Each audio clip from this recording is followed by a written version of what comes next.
My name is Purge and I approve the content in this video. Hey guys, this is Sunsfan and welcome to the official Dotacinema guide to Rubick. If you aren't familiar with this hero, you may want to watch the introduction we did for him at the corresponding link. Rubick is an intelligence hero who serves as a great solo mid while being extremely strong against many team compositions. He essentially is the chameleon of Dota 2 since he can adapt to whatever you need.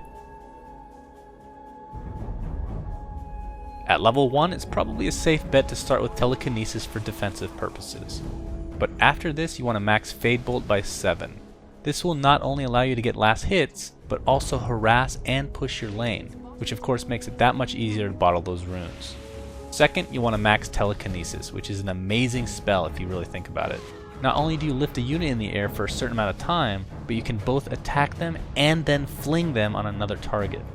As you may guess, getting spell steal at the standard 6, 11, and 16 is important since this is really what defines Rubick. And then last but not least, is the passive that everyone seems to forget, Null Field. Considering your main objective is to steal some game-breaking ultimates from the opposing team, and knowing that because of that teamfights may occur more often, it's nice to have that extra magic resistance for you and your team. For starters, get your typical configuration of tangos to go along with 3 branches, which as per norm you'll want to turn into a wand. We're assuming you're playing mid solo, so getting a bottle as fast as possible is of the utmost importance. Going along with the early game, your boots of choice are arcane. Considering you're going to be spamming your spells, this seems like the logical choice. If you're farming like crazy though, or if it's just late game and arcane boots have outlived their usefulness, getting boots of travel is always a great choice as well. Into the mid game, mobility is your top priority. Getting a force staff will add to your already amazing utility, and then adding a blink dagger on top of that could be game breaking. Not only does pairing these items together give you great initiation if you steal a great teamfight spell, but you will also become much more difficult to kill, which in many cases is a bigger deal than other heroes because the spell you've stolen will be lost upon death. Into the late game, and of course sticking with the utility theme, a Yule's or Scythe of Ice are popular choices. If you want to go for a little bit of tankability, then a mech is a solid choice as well, especially when combining it with your Null Field passive. Situational items for Rubick will yet again have a lot of utility in them. A Shiva's adds a mix of tankiness, damage, and good initiation punch, while a Ghost Scepter is great against those pesky right clickers. Lastly, an Aghanim Scepter isn't exactly recommended since it technically doesn't do anything for you, but if you steal an ulti that does take advantage of it, you will effectively get the upgraded version. But realistically, just let the enemy pick up the Aghanims for you. Then you can steal it without spending 4,200 gold.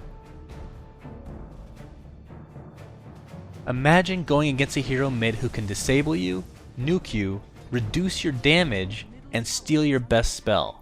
Sounds pretty awful, right? Well, as Rubick, you need to take advantage of the gifts God gave you, or in this case, Ice Frog. As you can imagine, Rubick is extremely strong in the early to mid game, mainly between levels 6 and 10. On top of being strong in every other category, the cooldowns of both telekinesis and Fade Bolt are relatively low as well. But your main goal as Rubick solo mid is to control the runes and gank like crazy.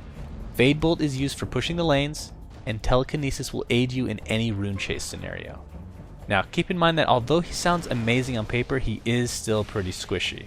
So while you'd like to be very aggressive if possible, you have to play smart enough to not put yourself in awful situations. Rubick is a snowball type hero, and a part of that is based on spell steal.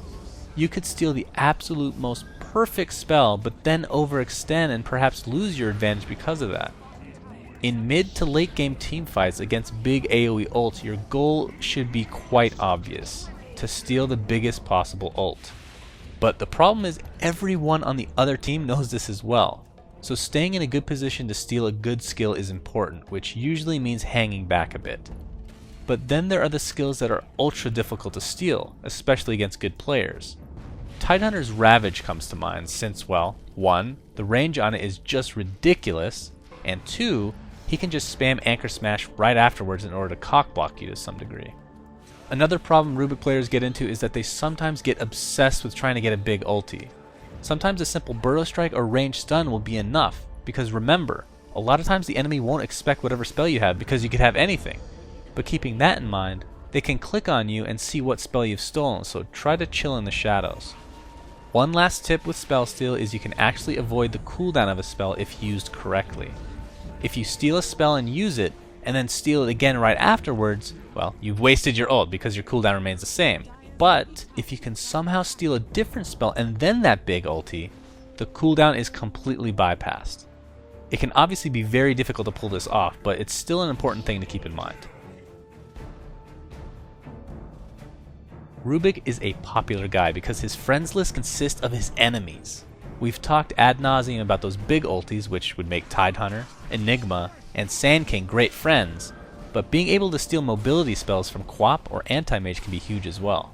One special mention does need to go to Morphling though, because if you steal his Morph ability, you can morph your very unimportant agility into strength, and guess what? That extra HP is permanent even if you die. Heroes that Rubick doesn't like all that much are kinda hard to come by since he's such a friendly guy, but Doombringer isn't very nice since his Doom will disable all your spells, all your mobility items, and of course drain your pitiful health. Night Stalker is also a decent counter, not only because of his silence, but because it's hilarious when Rubick steals his ultimate, thinking it was void and, well, extends Night even further. One last counter would have to be Anti-Mage, which, yes, we mentioned him as a friend, but I guess it's more of a love-hate relationship. Because sure, you can steal his blink, but he can just blink after you and drain your mana. Sounds like a complicated relationship to me. Thanks for watching, and please remember to subscribe to our YouTube. Also, a big thanks to Flawless and Purge for their help in writing this guide. You can check out their awesome channels in the video description. Also be sure to visit our website at Dotacinema.com and visit our Facebook at facebook.com/Dotacinema.